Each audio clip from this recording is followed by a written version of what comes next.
Juju Pirate, chapitre 4, suite et fin. Nous recommençons à la ligne 35. Notre Juju, vous vous souvenez, est encore coincé devant la porte dans la tour maudite. Il tendit l'oreille. Plus rien. Il avait sans doute rêvé. Cap de Dieu. La porte restait fermée. Allô, mémé dit-il d'une toute petite voix à sa dent de requin. Mais la dent resta muette. Allô, mémé Zut. Mémé ne répondait pas. Juju se sentit inquiet. Il caressait la porte de haut en bas, comme pour lui demander de l'aide. À votre avis, franchement, s'il caresse la porte, est-ce qu'elle va s'ouvrir? Il y a peu de chance, a priori. Il s'était accroupi, englouti dans l'ombre et le chagrin. Englouti, on vous dit que c'est disparu. Il est accroupi, c'est-à-dire qu'il s'est assis par terre, il est sur ses pieds mais avec les genoux pliés. Donc il est tout recroquevillé, il ne sait plus trop quoi faire. Et en palpant, c'est-à-dire en touchant de la main, enfin tout en bas, il sentit quelque chose en relief. C'était encore des lettres, toutes les lettres de l'alphabet posées dans l'ordre. A, B, C, D. Bon, bon, réfléchit-il. Un alphabet. Bon. Juju essuya son nez qui dégoulinait. Il appuya sur le A. Et la lettre s'enfonça un instant. Puis elle retrouva sa place en relief, comme mue par un ressort. Mue, ça veut dire pousser donc, c'est-à-dire qu'il a appuyé sur la lettre, elle s'est enfoncée, et puis elle est revenue normale. Bon, bon. Le cœur de Juju battait très fort. Que faire? Soudain, il eut une illumination. Et s'il utilisait le code qu'il avait avalé avec la carte au trésor? Vous vous souvenez, ce code absolument illisible qu'on découvrait au tout début de Juju Pirate? Ici, quand il était avec grand maman pirate. Donc il avait la carte au trésor dans la main et ce fameux code illisible. Mais par contre, s'il est illisible, Juju se rappelle des lettres utilisées pour l'écrire.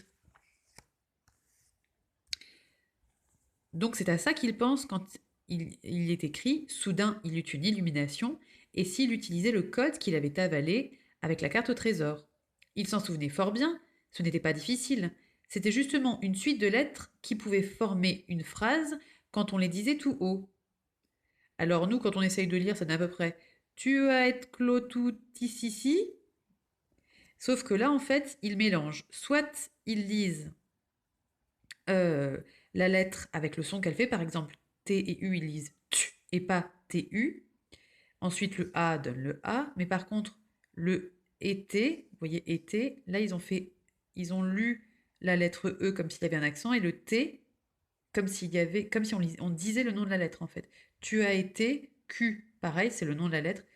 Culotté, à nouveau on relit le nom de la lettre, on ne dit pas T.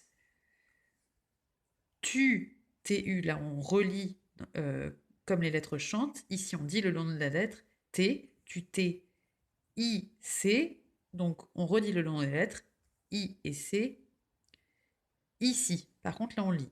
Tu as été culotté, tu t'es hissé ici. Donc hisser ça veut dire monter.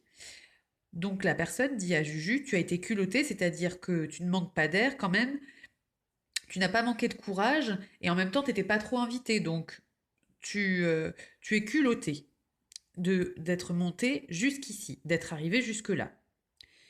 Juju pianota donc les lettres du code. Le T, le U, le A. Mais oui, c'était simple comme bonjour. Bon. Il suffit parfois de mettre un peu de simplicité dans ce qui paraît si terriblement compliqué. Enfin, je sais pas vous ce que vous en pensez, mais moi ce code-là, je le trouve pas très simple, hein. Juju eut un sursaut. La porte s'était ouverte. Une caverne.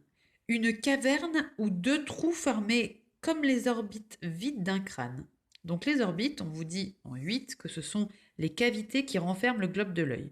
Donc vous savez, l'œil, c'est cette chose ronde qui est principalement blanche, mais aussi il y a une couleur, donc la couleur de nos yeux, au milieu, il y a un cercle noir qu'on appelle l'iris. Donc si on nous enlève cette partie, il y a le trou dans lequel on met l'œil. Et donc il faut imaginer un crâne sans les yeux. Ce n'était pas joli. Ça, on veut bien le croire. Partout sur les murs étaient accrochées de grosses bêtes. Des araignées? Non, c'étaient des crabes géants, armés de pinces. Juju eut froid partout. Soudain, il aperçut quelque chose d'encore plus inquiétant. Donc, nous voyons les lettres de l'alphabet et nous ne savons pas du tout ce que Juju a vu d'inquiétant.